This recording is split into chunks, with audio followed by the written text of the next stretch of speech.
Okay. All right. So I wanted to discuss a shaila like this. The shaila we're always trying to find different, scenarios, questions. I don't know the legal ramifications of any of this, but halachically speaking, we're going to talk about the following question. The question is, someone gives me money to watch. Why is he giving me money to watch? I don't know.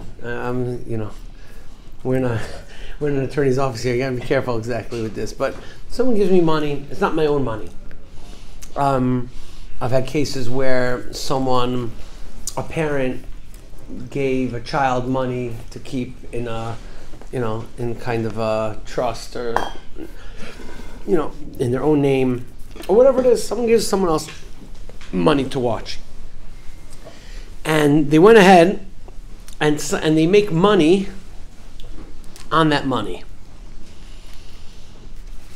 So essentially the question is, who earns the money when you invest someone else's money? Without permission. With permission, without permission, is there a difference, etc. But it's not just necessarily that case. It could be talking about you earned money with a tool that someone else had, right? You earned money with someone else's tool, with someone else's equipment, with someone else. You went ahead and someone gave you some instruments to watch, and you played some chasanas, and you with his stuff. Like the point shaila, if you points is a shaila of a shliach. Yeah. So in other words, who earns the points on a credit card? If you went on a business expense, you're going to be reimbursed from the company. Does the company also earn the points? We know what the IRS says. What? but that's the question. Who earns the money? So who gets the money? Now, we're gonna talk about three cases. And the three cases that we talk about are pretty basic. And then we're going to get to case 4 and 5, which is where it gets interesting. Okay? So case number 1 is you had permission and he gave it to you. He says, look, I'm going to want my money back in 2 years, but in the meanwhile, it's your money. So in that case, two things happen. First thing happens is you have the full responsibility for the money, but you're also going to get all the revach. You're going to get all the the food is over there. You get right. You as the one who accepted the money is going to be considered a borrower essentially. So you have all the loss. You take all the risk. But you also have all the gain. Sounds like a bank. What? Sounds like a bank. Yeah, essentially. You take all the risk. You take all. The other case is that the person gave you no permission whatsoever. He gave you no permission whatsoever, and you decided on your own to basically steal the money. Now, you're not really stealing it, because you're only stealing, you don't intend to steal the principal, but you're stealing the use of the money and essentially trying to keep the revach, the gain. So in that case, you're classified as a ganiv, you're classified as a thief, but you get to keep all the revach, you get to keep all the gain. Because you stole the money, so you stole it. It's yours. You take all the risk.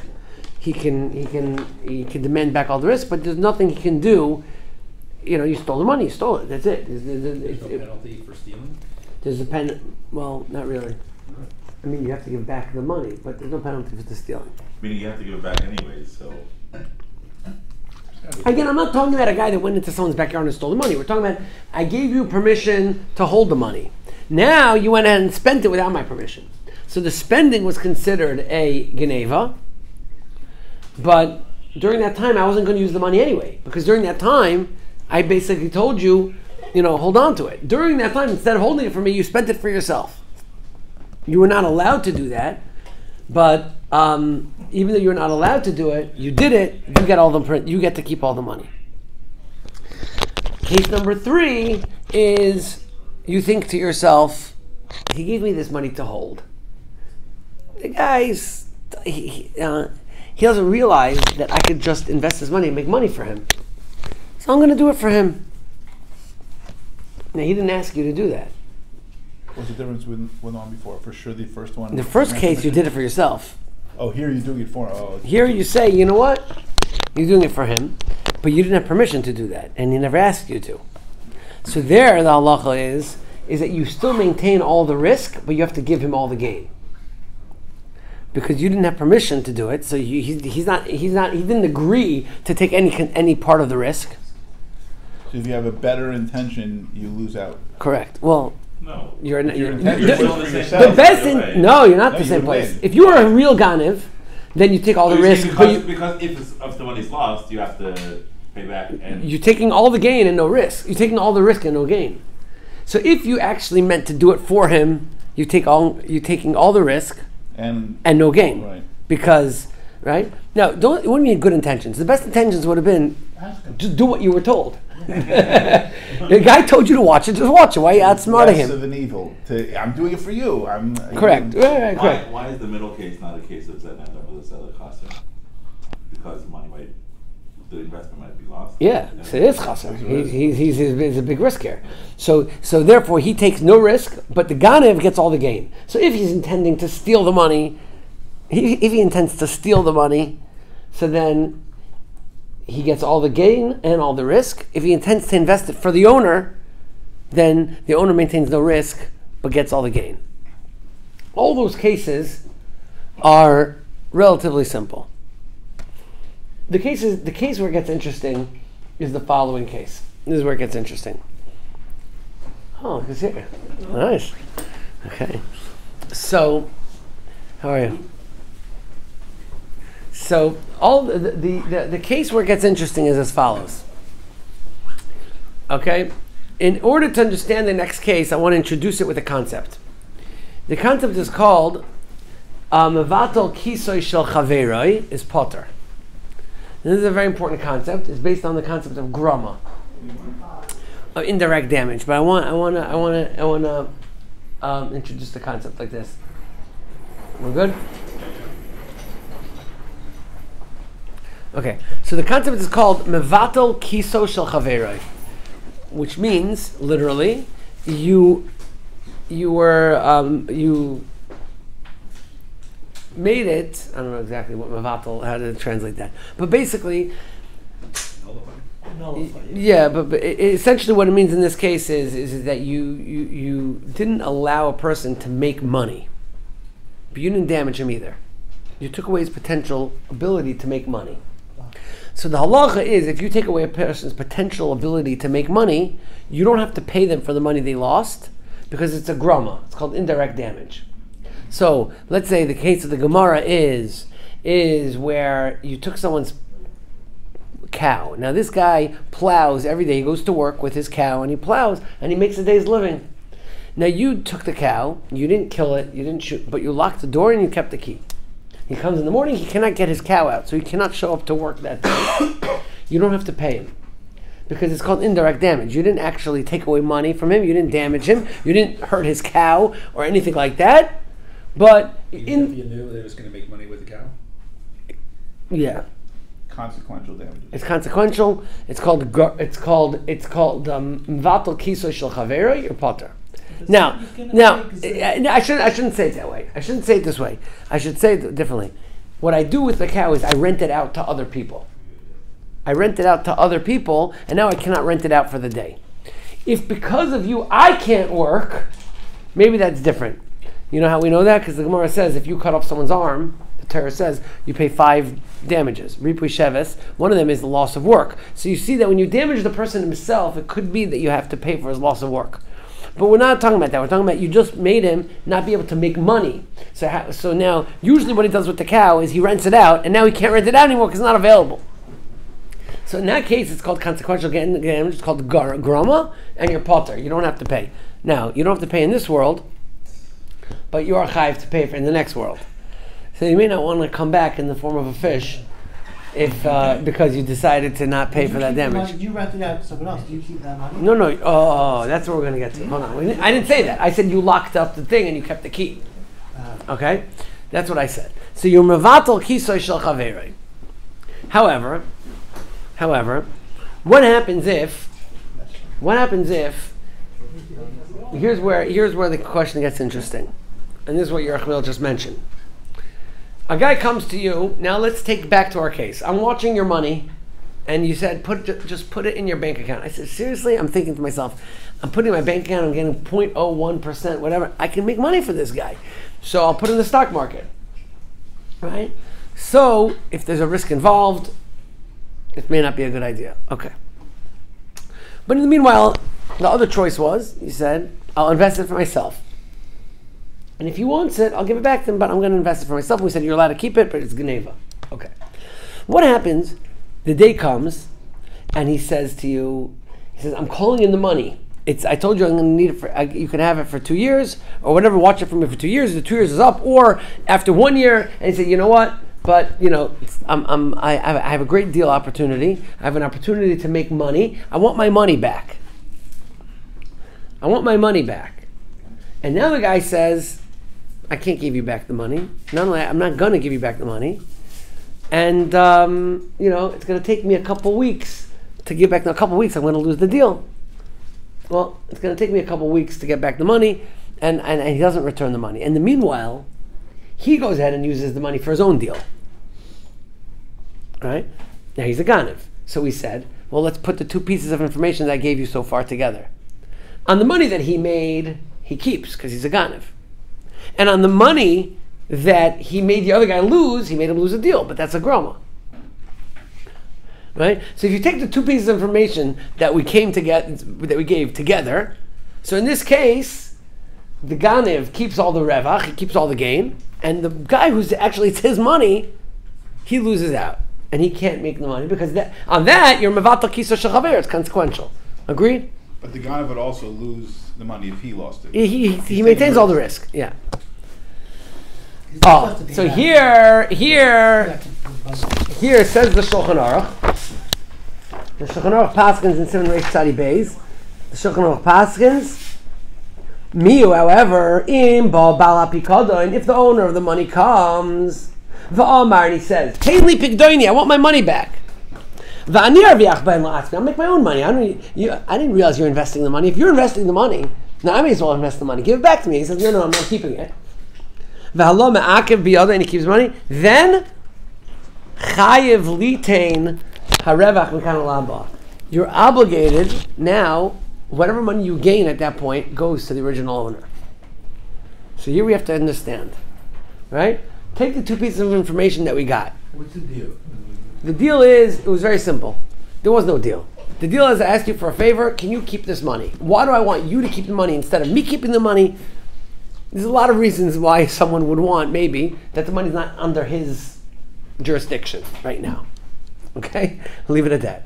So he doesn't have the money right now. He gave it to someone else. The other person was supposed to just keep it in a simple bank account, and that's it. The guy decided. Is it Shomachino? Yeah, Shomachino. The guy decided that if he told me anyway he's not going to need it back for 2 years, I'll invest the money in the meanwhile. And we said he's a Ganev, and he keeps the money that he made. We also said a different halacha. If I have made it that you can't do a deal, I'm potter because it's consequential damage. But here what happened is I want the money back to do a deal. The owner of the money wants the money back to do a deal. Instead of giving him the money back, the shomer kept the money and then made his own deal.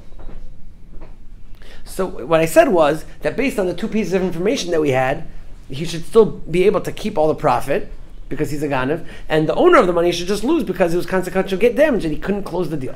And here the Shulchan Aruch says not like that. Shulchan Aruch says you have to give all the profit you made back to the owner. And the question is why? Okay? Similar case. A guy has a condo on Collins Avenue. Okay? The condo rents for $5,000, I don't know, whatever a month, $10,000 a month. So he has a condo over there. I do the same thing that I did with the cow. I took the key and I basically locked him out of his own I made it unrentable for him. He can't rent it out now. Why? Because I didn't damage anything. I closed it up. I made it that he can't have access to his apartment. So I don't have to pay him because it's only consequential loss. Right? What happens if I myself go in there and live there for a month? Then the law is you have to pay. Well, you could say the same thing. And we're talking about a case that I have another place to live. I myself have my own house. So I gained nothing from living in his house. So what do I have to pay for? That's then end of Zolichos. Like, I didn't gain anything. So there the Rush says, you have to pay. The question is why? Again, why do you have to pay? See, the Reb Shmuel Rozovsky says the following. It's a great lumdis. I wanted to share the lumdis with you. The lumdis is like this. He says, very simple. If I go into your orchard, okay, I go in, and I lock the door, and you cannot now plant. You can't seed it. You can't plant this year. So your field made no peiros this year. It produced no peiros. Do I pay you for your loss? Because last year you made $1 million on your peiros, and the year before, but this year I locked you out of it, and you can't go in. Do I have to pay you? No, consequential. So let's say the same thing. What happens if I go in and I plant your field for you, and I take all the fruits for myself? Do I have to pay you? Yeah. What's the difference? The difference is that year number one, I made, in the first case when I lock you out of it, I made it that your field does not have peiros. So it's just a loss, a possible loss. In the other case, your field has peiros. So if your field has peiros, I stole your peiros from you. Understood? In the case where I lock you out of your apartment, I took away the ability of the apartment to be rentable. So it doesn't have value. It doesn't have rent value. So that's just holding back your rent value from you. But in the other case where I lived in it, there was rent value, and I kept it for myself. So then I ate the value of the apartment is in my rishos. I have to pay you for it. Do you hear the point? He stole it from you, but it sits in your rishos. You have to pay him for it? Because if I would just lock him out of it, it would be like, I made it, I devalued the potential of the apartment to make money. But here I didn't do that. I kept the value of the apartment, but I kept it for myself. I have to give it to the owner. It's like unjust enrichment. It's not damages, it's saying whatever you gain, Correct. You have to give to me. Correct. So here with the money is a similar concept. The idea with the money is like this. Every money has in it the ability to make money. That's right, as we know, right? That's what interest is. But the money has the ability to make money. If I hold your money away from you, you want to make a deal. And I'm holding your money away from you. I'm taking away the money's ability to make money. I'm just keeping it here at the 0.1% that I'm making in the bank. So I'm holding back the money from you. You could potentially take the money and make money, have the money create peiros, essentially. All the cost of opportunity. Right. So and halacha doesn't recognize that as a loss that's enforceable to pay. Hashkafically, you should pay for it, but it's not enforceable in Bezdin. So I held back your money, and now your money lost its ability to make money. I don't have to pay you for that. If your money just lost the ability to make money, I don't have to pay you for that. But if your money does have ability to make money, and I took that ability that it has, and I used it for myself, and I made the money, now the money that I made I have to return back to the original owner. Okay? So that's why the two cases, even though when you put one and one together, you would think it's still zero, because 0 plus 0 is 0.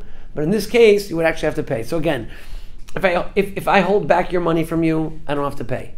If I invest your money for myself, and you never asked for it back, you had no potential loss, because you anyway were going to leave it with me for 2 years, I could keep it. But if you asked for the money back, and you could make a deal, and I go ahead and hold it for myself, then all the money I made I have to return to you.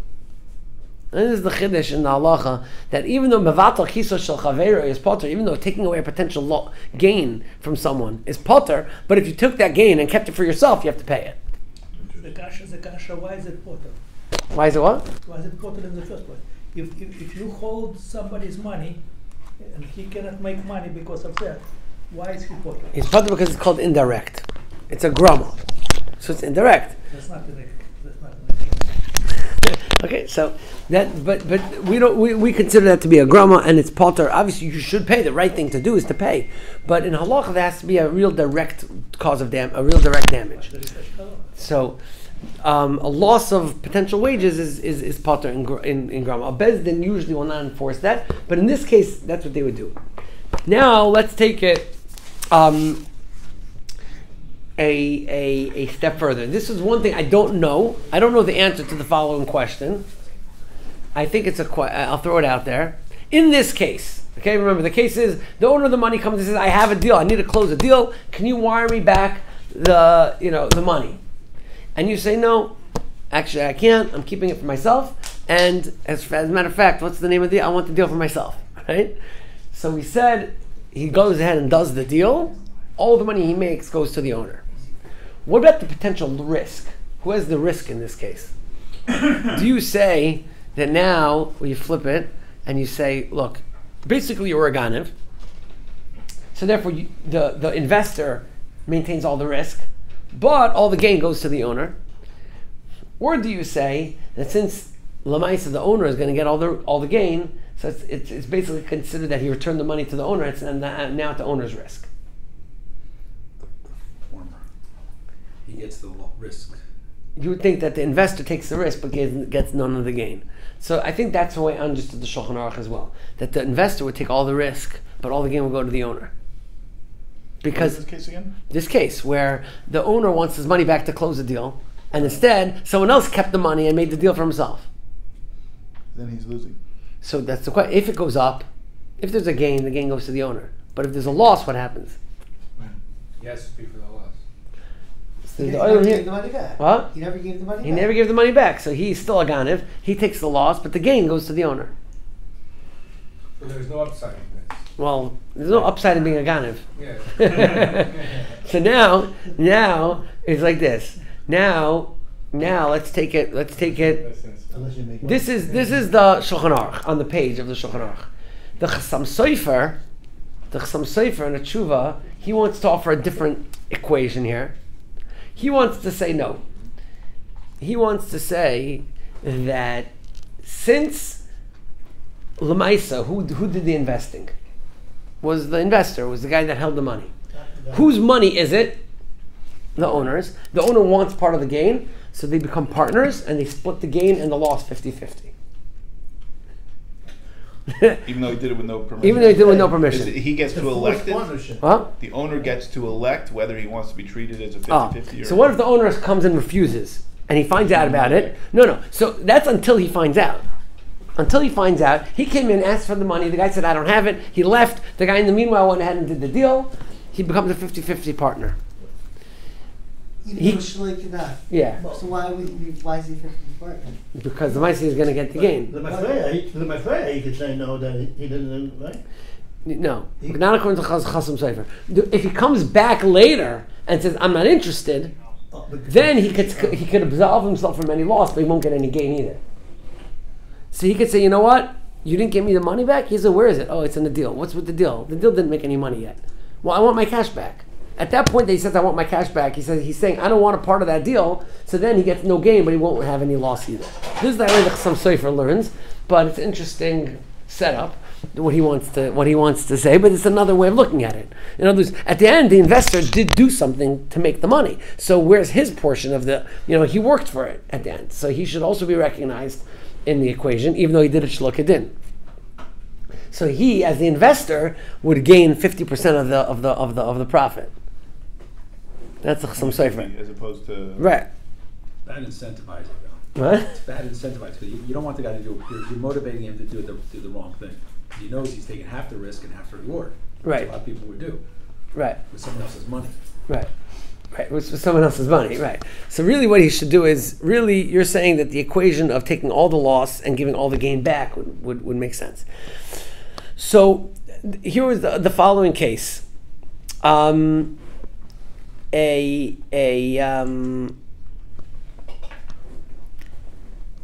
It's brought down in the Shulchan Aruch.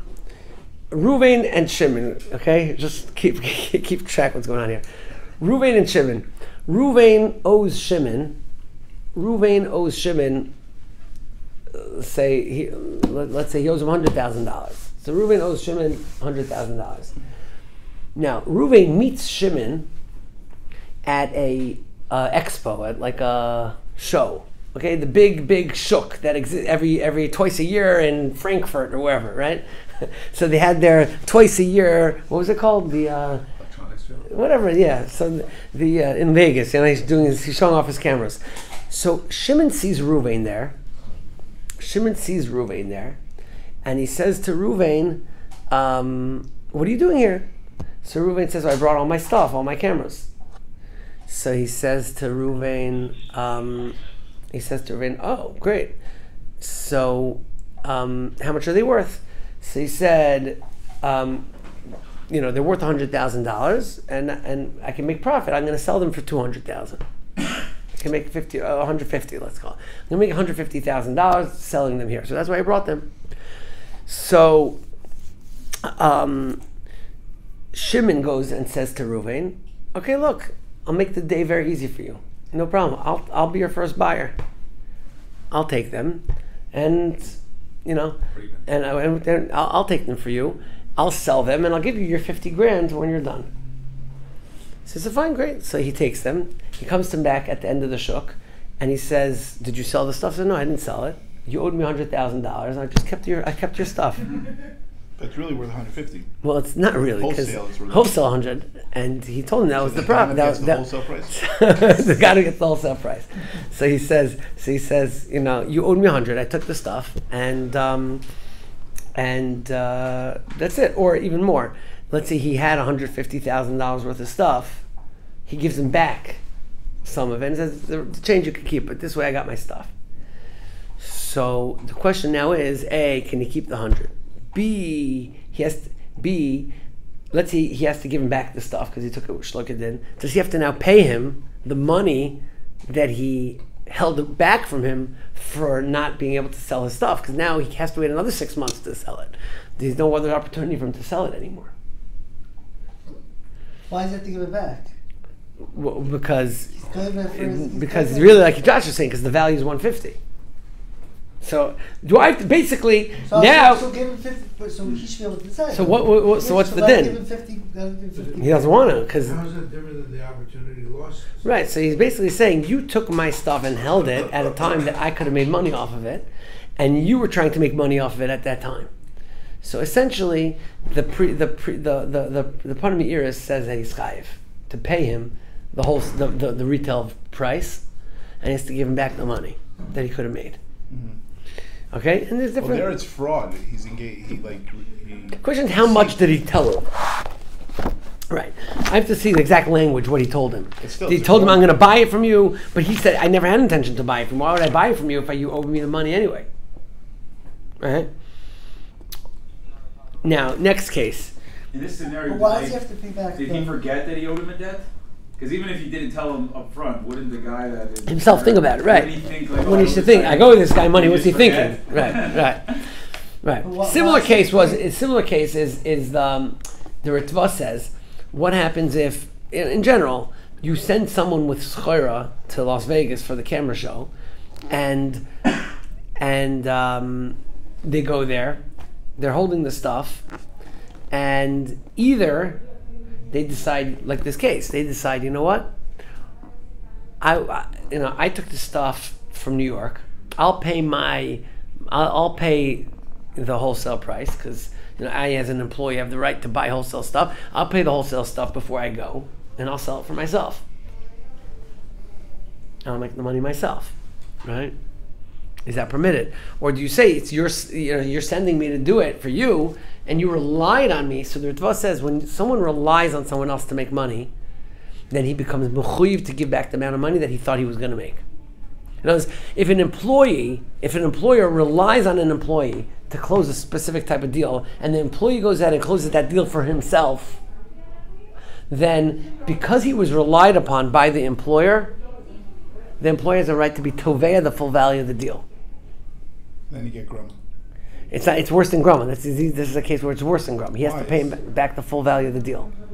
It's a grumman though. No, but he's saying because right, as a shliach, you have a responsibility to close the deal for him, and if you close it for yourself, it's like similar to like a stealing type of scenario. That's the chiddush here that we're saying. We're saying a certain chiddush that even though just stopping someone from opportunity is a grama, but when you take it for yourself, you're turning into a ganiv, or you're turning into some sort of like, you're holding it for yourself, that you can't do. It's like when you take away. This case is different. Huh? Because you're trying. You're sent to marry somebody, and you find you say Right, and take it for yourself. Right, exactly. This case The Gemara was talks about different. that. This case was different. This here you're trying to blame me with chayiv. I know he's Right. not going to pay. Right. He's pushing No, it so out. then what you should tell the I'm guy. chasing him for a year for money. He's not paying me back. So this is my heketitza. So then, really, what you should do is taka. You should have sold it. You should have sold it, gotten the 150, and give him the 50,000. But instead, you held it for yourself and made him not being able to make money. So who cares? So who cares if you didn't sell it? So I'll give him 50,000. Okay, if you're willing to give him to him, then give it to him. But I don't think you want to do that. I don't think that was the case. I think he didn't want to. He wanted to keep their wholesale price. And then the case you just brought up in secular law recognizes a distinction too, in that it's you're breaching a fiduciary duty as well. Exactly. It's not just, there's like a trust involved. It's not just That's what I'm saying. being gone. If you have an extra layer of trust, then there's an extra. Exactly. So a grama is grama, but a grama is only when I'm a random person. But if you trusted me to do something, then the grama now, there's this, call it, yeah. What was there's once there's an understanding that you entrusted me with something, now I become chayiv to deliver. It's not because of the trust though. It's because you were unjustly enriched, because you benefit from it. If the shliach, let's say, was entrusted with it and then invested it for his friend, then he wouldn't. I still think so, because at the end of the day, you the Ritvah, this Chasam Sofer brings, the Ritvah says, it's you trusted me, and once you trust me, I become mechuyev to deliver. That's benefit. Yeah. What's that called again? You just said by the non-compete. What was it called again? What did you say? You have to receive something. Consideration. Yeah. So there's consideration because you trust the hana that I got, that you trusted me, is consideration, and in consideration for that, I became mechuyev to deliver for you. So the not delivery is not just a grama. It's I now. It's like a breach of contract. Yeah. That was the deal. Right. So Correct. The deal was correct. So the hana that I got, that you trusted me, made me. That was the consideration to mechayev me to actually go ahead and do it. So in contracts, if let's say we put in the contract that it will be all reasonable opportunity costs that are lost or part of the damages, it could be. That would be maybe enforced. But not as a mazik. It has to be that there's a relationship there. Yeah. Contractual. Yeah. So that could be. But in the original case, you gave him the money to watch. You trusted No. But not to do anything. Just to trust it. But not to do a deal. So you don't become mechuyev in the deal. Or you just entrusted him to watch it. But in the case of the shliach, you trusted him to go do the deal for you, so he becomes mechuyev in the deal. That's the difference. Okay, so the chiddush over here is that there are cases that even though it sounds like a grama, it sounds like indirect, but it turns into a real chiyuv either because it's unjustly enrichment. What's it called? Okay, or there's consideration. There's some you relied on him. Different cases where you could turn that type of case into hana. Okay, so that's the chiddush that we're learning over here. Okay, now I wanna. This is the next piece is a little bit of add-on, but it's a geschmacka riddle, and I want to see if anyone here comes up with the riddle. Okay. I asked this. It's a Nesivis. The Nesivis is the Pirish here. He comes up with the equation that we're going to talk about. I asked my boys to try to figure out this riddle. It's a geschmacka case. Okay. The case is as follows. Two guys heard that there's a guy going to Las Vegas and he's taking watches to sell there. Okay? So Ruvain gave the shliach 5 watches and Shimon gave the shliach 10 watches. Now they're not really particularly marked whose is whose. And now the shliach is taking 15 watches with him to Vegas to go sell. Same value? They're all the same value. If he sells... In addition to his own or no? No, let's leave his out. If it's his own, it's very complicated. Okay? He's not bringing any of his own. Or he's bringing different types that's clearly identifiable. Now, if all goes well, he sells the 15 watches, and there's a relationship 2/3, 1/3, and everything's good. But we're not here for things that go well, right? If everything goes well, we would all be out of business, right? So what happened is that 9 of the watches got lost. 9 of the watches got lost. So now the question is, how do we know whose watches got lost? And how do you divide the 6 that are left? Okay? That's the question. Not proportionally? So let's go through the possibilities. The first thing you would say is that if they have a relationship of 2/3 and 1/3, so you'd say 9 watches got lost. The guy that had 10 watches should lose 6. And the guy who had 5 watches should lose 3. Were they all mixed Okay. together? Yeah. They're all the same Yeah. watch. All the same thing, can't figure it out. So 6 and 3. Okay, that's what you would say? No. Okay. Why? The one who gave 5 cannot lose 9. Oh, He so can lose maximum 5. okay. So now the other way to say it is you go by majority, and the guy that gave 10 loses all 9 because you go by rove, and you go by rove. So therefore, you have to assume that all 9 were lost by the guy who originally had 10. So therefore, he ends up with 1, and the guy who has 5 ends up with 5. Or maybe you just split the loss. Was the shliach chayav? The shliach was potter, let's say, because it was he's a shliach shomer chinam. He's not paid watchman, and the halach is when a non-paid watchman loses something, he doesn't have to pay. You should always pay your guy, so if you pay, you get extra protection. So, what does anyone say about any of this? I think you're getting close to the answer. I mean, the first one is still the most logical. Even that one, you can't lose 10, but maybe they lost 4 of one guy of his and only 5 of the other one. Right? So you should say 6 and 3.